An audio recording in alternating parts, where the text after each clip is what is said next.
Hey, what's up, guys? Okay, so look, I said I was going to be coming back with a video because a lot of you guys had some questions about the video I posted with me.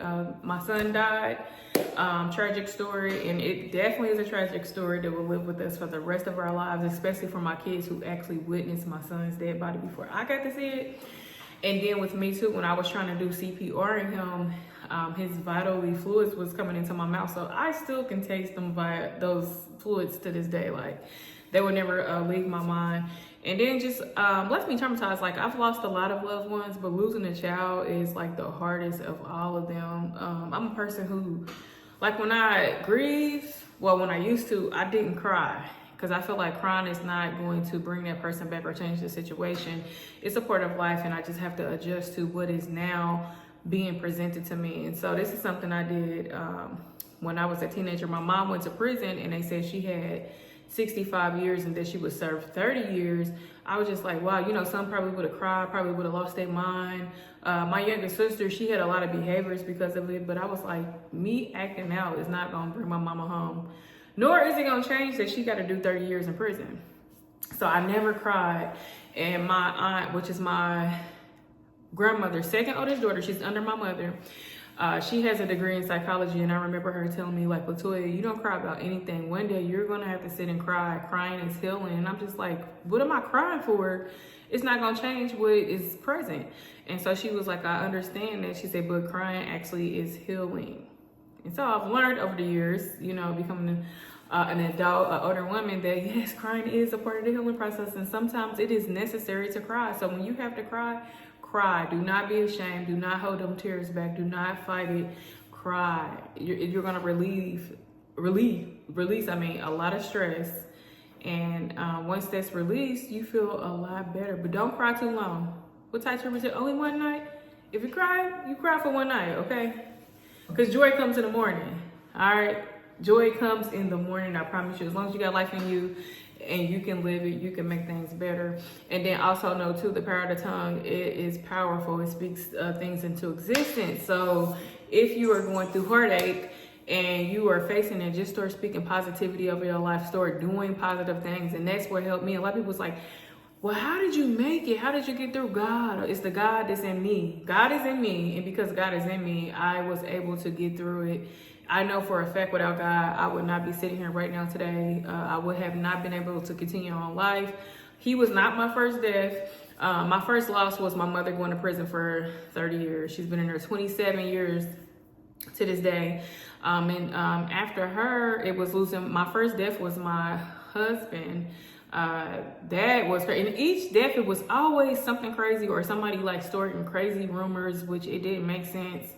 And you know, especially with my husband, no evidence ever proved that there was like any type of foul play, but people within his community started fabricating lies, which they still doing to this day, which is crazy. But it's like the more they talk about me, the more God continued to bless me right in front of their faces. So I don't even be mad when I still hear people to this day saying, well, you know, they saying it. I don't care what they saying, because God said something else and God written it out to be something else, and in the end I win.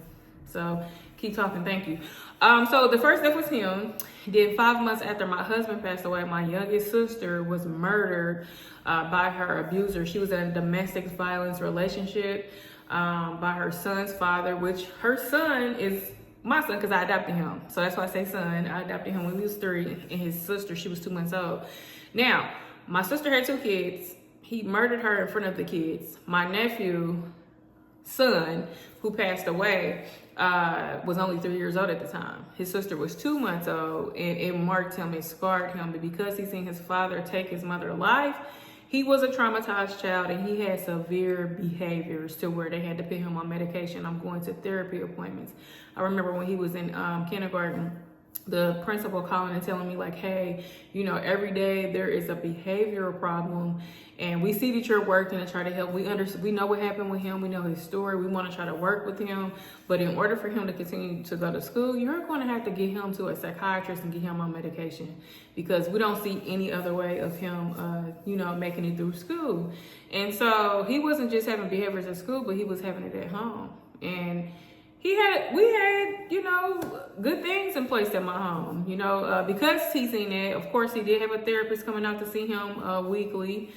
He had a great therapist in the beginning. It was a male therapist, and he would take him out and do things with him, and also do a lot of therapy in the home. But it just wasn't working. And so we eventually moved from our hometown, which was Indianapolis, Indiana. We moved to Atlanta, Georgia. Continued with therapy and him seeing psychiatrists, and they put him on some pretty extraneous medication, antidepressant medications. He was on Thorazine at a very young age. I don't know if he ever got Ritalin. I know he had Risperdal, Adderall. I don't think I'm saying that word right, but the highest one was Thorazine, and I know a lot of adults who have like they're bipolar or schizophrenic. They're usually prescribed medication like that, and he was only 7 years old and he was on it, and so his behavior started getting more aggressive every day. It was something detrimental that he would do, especially when it came to him being in school, to where they had sent him to a behavioral school when we was in Georgia before his final stages, and he was just about to phase out of that program. And right before he could phase out, that happened. But before he went to that program at his school, they were scared for their lives because he would do a lot of things that had them on eggshells. One in particular, they had construction going on outside of the school, and he was in detention. And the lady said she turned around for a moment. She turned back around. She was like, Jaden, where are you? Where are you? And he was, she went to get another staff. They looking for him. They look out the window and they said they're screaming for him because it's like construction work going on. It's like machines and everything out there. And they're like, Jaden, no, please stop. And so once he got to the spot he wanted to be at, he kneeled down to pick up sand and just to play with the sand. And he laughed at them. And they said, this is not funny. Please get in here. Another time she said she was in the classroom. I think she stepped out for a moment. She comes back in. And he goes, hi. She looks at him. He's hanging from the ceiling. So he did a lot. And that is just some of the stories. And so when we had 2 funerals. So it was one here where his teachers and staff and therapists and stuff and people that I knew could come out and see him. One of my then friends came out and sung at his funeral. So the teacher came and she's like, I just want to let you know I'm so sorry. But she said it could have been many times that he could have died before the incident that happened at home. And so she was like, I want to let you know that you did all you could do. You have been a great parent to him and the kids that you have. And I was like, thank you so much. That meant a lot because a lot of turmoil had developed from that situation, and people started having different narratives of what happened, even accusing some of my kids of some stuff that was absolutely not true. And they were saying this because they were told something by someone else who was close to me at the time. And I'm gonna just say she was nervous. She didn't know what was going on. So she just said she thought until we got a clarification of what actually happened. And so when we knew what happened, she then said, oh, that's not what I said. And they was like, oh no, that is what you said because she told me this. And somebody else said, well, she told me this too. And so it just caused a lot of confusion. And for years, I didn't speak to my family members, and they were going around saying the things or whatever until we were able to come back together, have a conversation, and actually talk about what happened. And like I was telling a lot of people, who y'all really need to have these conversations with is my kids, because they were there and this affected them. It's affected everyone in our household. And so, and some of the family members that was, questioning, like, they used to keep him. And it was many times when they had him, he almost died because he would do crazy things. Like one time he climbed on a building, then he jumped down and scraped his, like he was doing a lot. And it was a lot because he was a traumatized child. And then he was on those medications that were effective. They say medication help, but no, I don't think. It only helped him for a short amount of time when he was in school, and he would be okay. But as soon as he got home, and this is literally what he did, and me and my kids all knew when we met it somewhere, he was like, rah! He'd scream, rah! Like it's like, I'm back, I'm not high no more. Because it was like he was in a trance. Like when he was on the medication, he's like this. My stomach hurts. And then when it's off, he running all over the place. Like Sonic the Hedgehog. But yeah, anybody that came across him and knew him knew that man, he had a lot of energy. One incident that I need to talk about, I had them in the YMCA. We used to go there regularly because I used to work out like crazy all the time, like 4 to 5 days out of the week. And my kids used to be able to go to the child care, the nursery, I should say, and they would do different activities. And one particular day, he ran from the staff into the kitchen, and the kitchen fell over on him, and they just knew for sure he was dead. So my kids run to get me out of the gym class because I was in a fitness class, and they like, oh my God, we think Jaden is dead. A refrigerator fell on him. I said, what? I said, how did a refrigerator fall? So we all running, everybody crying. Some instructors that I knew from working out, they were standing at the door crying because the kitchen was by the gym. So they standing there like, we're so sorry. They crying like, we think he's dead. I said, what the heck? Y'all mean he dead? What is going on? And so we all trying to get the refrigerator up. They thinking he dead because it was some red juice inside of the refrigerator that had fell over. So they thinking that's his blood.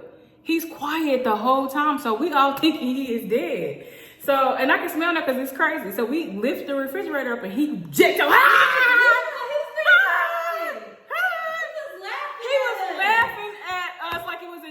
And the lady's like, oh my God, why would you do this to us? We thought you was dead. We thought you was dead. So it was many times that it could have happened, and unfortunately it happened when we was at home. I wish it would have never happened because it did impact us like crazy, especially our family that was questioning. They probably still question to this day, but only God knows the truth. And, you know, my kids know what they had to endure and witness because they were kids at the time. But it has impacted us a lot. Like his birthday's next month, so I can just imagine like he would be 17 years old. What would he be doing at 17? Would he be working? Would he have been changed? I don't think he would have still had those behaviors. I don't know, because I tried to keep him involved in a lot because he had so much energy. Oh, right before he passed, he loved sports. He loved to play basketball, and 2 of my older girls was on the basketball team. He wanted to be on it, but he wasn't old enough. And then they ended up saying, we see how driven he is. We're going to go ahead and let him, you know, play basketball. And so I remember recording, I'll pray I can find that video. And I'm saying, Jaden. And he turned around just to be like, and he started playing basketball. So he did get to fulfill that before he passed away. He was so excited about that. And I feel like if he could have lived, that would have impacted his life because he absolutely loved sports. He loved doing all kind of rambunctious stuff. But that was something positive. Even though he had those severe behaviors, he had some good qualities. He was a loving kid. He loved his family. He loved his little sister. He loved my daughter. I'm going to say that was his little sister. He loved her because she was a baby when I had her. And so he was just happy to be around her and other kids. And he always was trying to help somebody, even though he had the behaviors that he had. We still loved him. And we had our last conversation. It was the night that I went to my world religion class to take my finals. And I was not going to go, but I was like, this is finals. I made it this far. Let me go ahead and do it so I can, you know, pass this class and go ahead on with, you know, my career. And so I was talking to somebody. I was like, oh, I have a friend now and he has a son. Y'all about the same age. You would now have somebody to play with. You want to be the only boy? And he was like, really? I was like, yeah. So he asked me to make him a shrimp salad. He did not like shrimp, but he loved salads because we used to make those a lot. And so I said, you want shrimp? And he was like, yeah. I said, okay, I'll make it. So I'm cooking. He comes to me and he says, Mommy, why did my dad kill my mother like that? And my heart broke, it sunk, and I said, I don't have the answers, but I'm so sorry you had to witness that. And he said, it's okay, because when I get his age, I'm gonna kill him like he killed my mother. And I said, no, you will not. And he said, yes, I will. He started crying, and I said, no, look at me. I said, revenge is the Lord. God will take care of him. And he just cried, and so I was just like, oh, I probably shouldn't go. And so I ended up going to my class, and that was my very last conversation with him.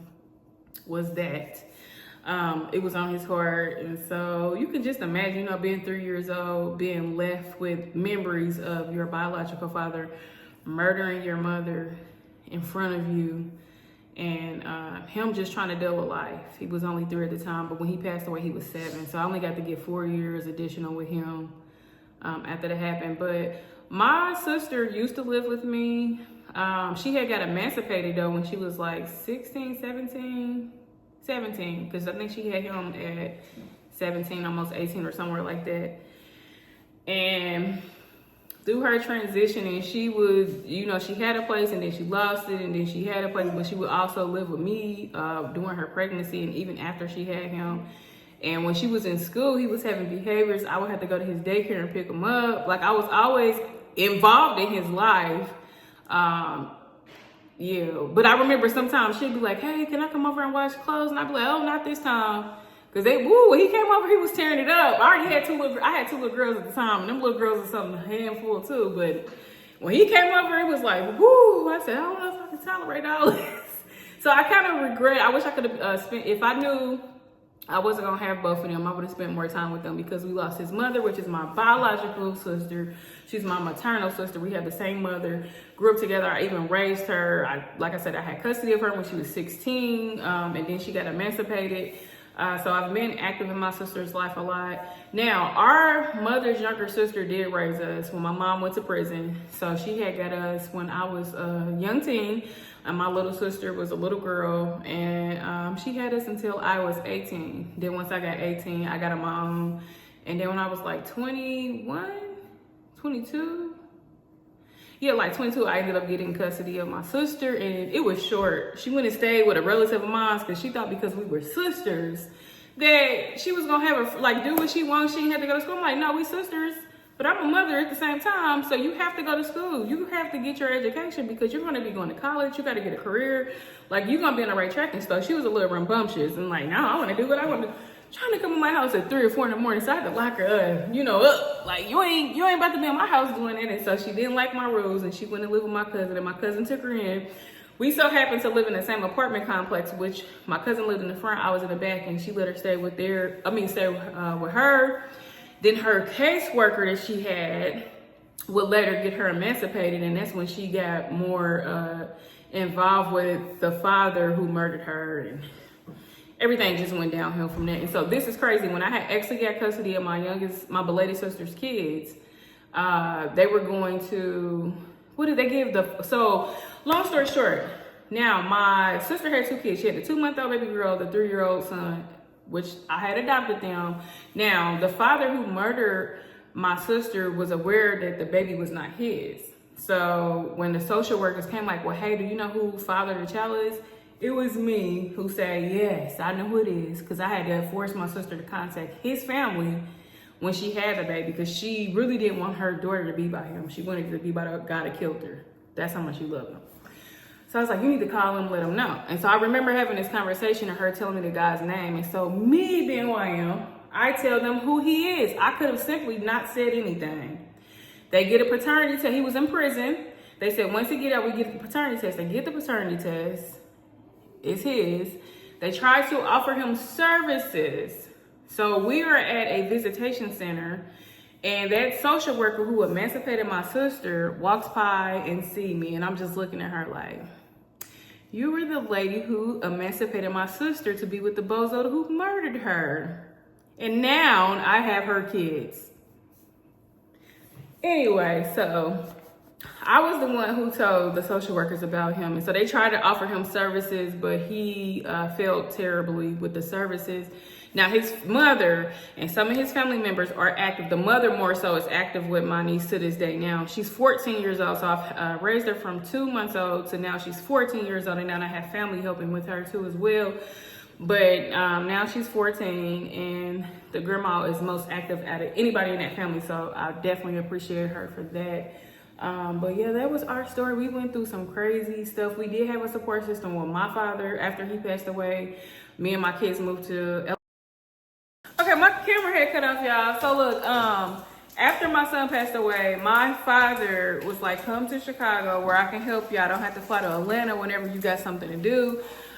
You can just be here. And so my dad did help, did just that. So we ended up moving to Illinois. We moved into a suburb. Oh, I regret moving there because it was not minority friendly, okay? They did not want colors there, okay?